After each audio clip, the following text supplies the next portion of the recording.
So we looked at one video that was mind-blowing, and here is a second one. Why did no one catch this?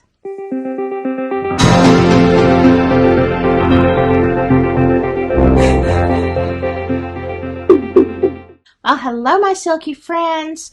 I hope that you are doing a deep dive and checking out some other channels and just helping us spread the word. Again, we are not going to be silent. We are going to keep talking until we have the truth.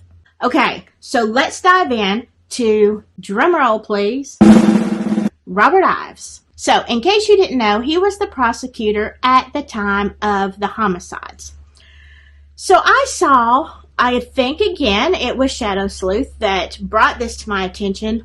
I had never seen this interview. Listen to what he says. Knew who did it, but you couldn't prove it. No. When I was involved, that point was never reached. There was never a time where we thought, this is the person, we just don't have enough to charge. But there was so much physical evidence of the crime, and the crime had been found so immediately after it had been committed, that it's the sort of thing that experienced law enforcement officers, experienced investigators all believe, oh, this is going to be solved really quickly. What did you find interesting about that? He referred to the crime scene as being fresh. It just happened.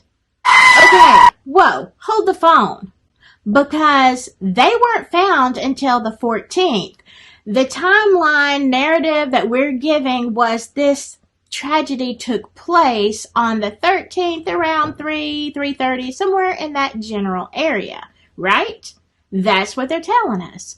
So if you were the prosecutor during this time, why would you say the crime scene is fresh unless it was? All right. To back up to the boys on the tracks, okay, the reason I did that is because of, remember, the similarities. Fascinating case. If you haven't seen it, go watch it. But that is what drove that case in the beginning because, remember, law enforcement said, oh, okay, this is fresh. The train ran over the boys. Terrible, horrific accident. But the EMTs and the people that were there were saying, hold the phone. This was not fresh red stuff coming out of them, okay? This was coagulated.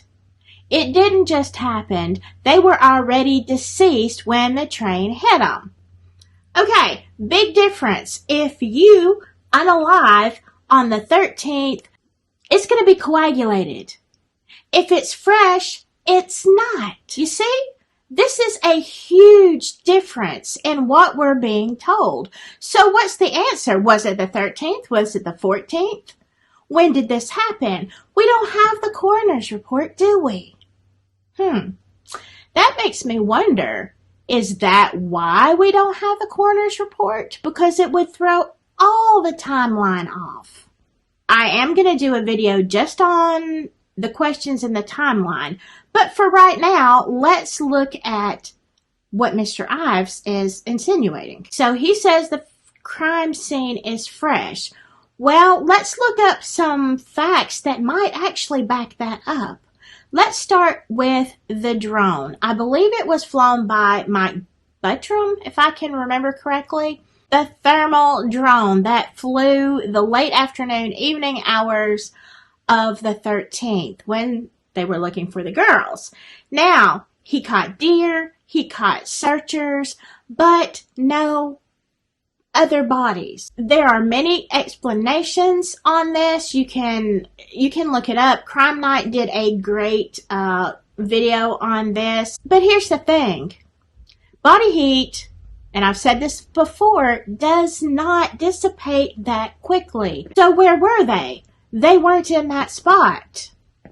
They couldn't have been, or they would have shown up on the thermal. Kitty, say hi. Doing videos with animals. It's really fun. And then I brought this up in one of my last videos. Again, the clothes. The clothes on the bank. The clothes in the water. Okay?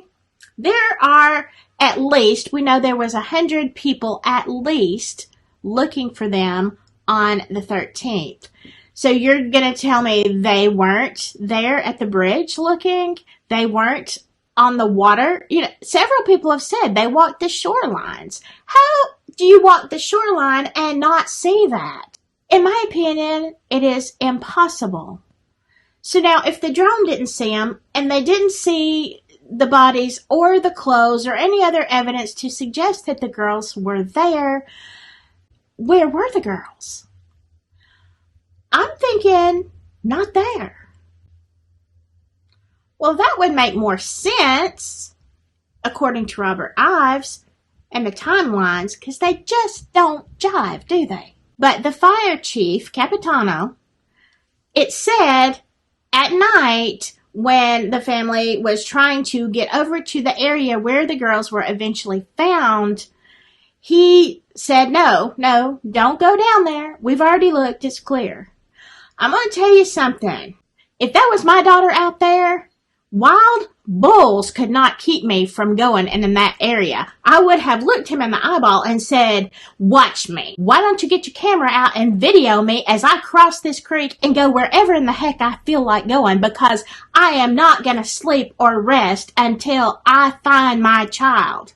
Now, I know it was cold, it was dangerous, it was all of these things, but I can assure you that would not have stopped me. Now, so coincidentally, where he said don't look is where the bodies were found?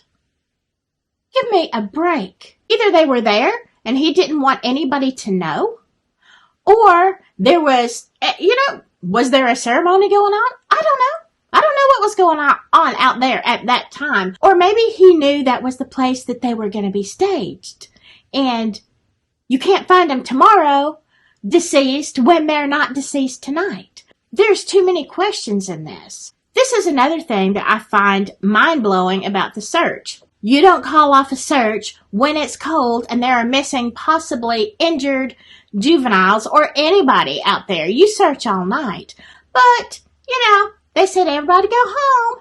Now, there were some volunteers that did not go home, but that's a whole other story. So let's just say it was a bad decision on their part.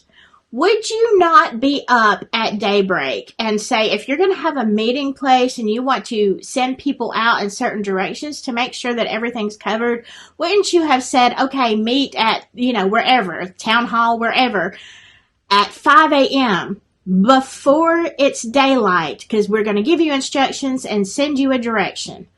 Wouldn't you think you would be up at the crack of dawn, out there on the trails looking for these girls? No, they start their search at 10 a.m. Oh my goodness, after everybody's had time to wake up, watch YouTube, have a cup of coffee, maybe get some breakfast at McDonald's, it's 10 o'clock. Does this make any kind of sense to you? It does not to me. Yeah, I'm heated.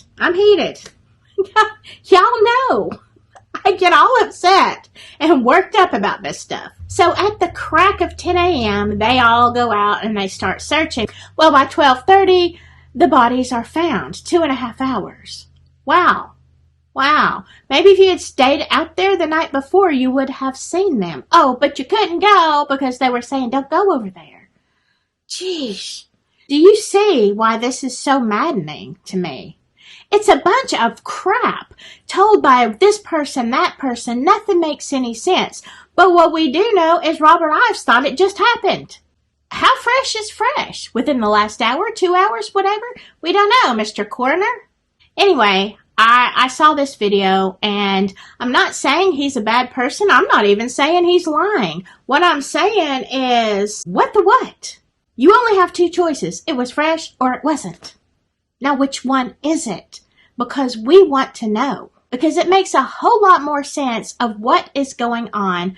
Like I said, we'll dive deep into that crazy timeline in another video. For now, use your head, think, and remember to stay silky and give some love to these other channels, okay? I'll see you next time.